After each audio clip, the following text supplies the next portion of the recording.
Ito mga kababayan, balita sa ibayong dagat. President Donald Trump pinirmahan ng isang executive order na nagpapataw ng kaparusahan sa ICC. Panoorin at pakinggan ang kanyang mga sinabi rito. As far as America is concerned, the ICC has no jurisdiction, no legitimacy, and no authority. The ICC claims near universal jurisdiction over the citizens of every country, violating all principles of justice, fairness, and due process. We will never surrender America's sovereignty to an unelected, unaccountable global bureaucracy.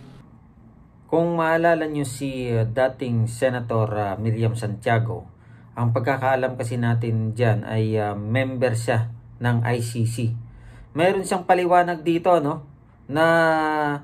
Which is narinig na natin sa kahit sinong mga abogado na nagpapaliwanag kung ano ba o kung hanggang saan ba ang jurisdiksyon ng ICC at kung kailan sila dapat papasok. Ito, pakinggan natin. Magandang paliwanag ito. Kung merong ginawang kasalanan dito sa nakalista na mga jurisdiction ng ICC, ang magbibista niyan ay ang korte doon sa bayan na yon, hindi ang International Criminal Court in The Hague. International Criminal Court, as I said, is a court of last resort. Pag hindi mo mabigyan ng katarungan ang akusado, ayaw mo o kaya hindi mo kaya, ay saka pa lang yan pupunta sa ICC. Kaya malinaw na malinaw, ano?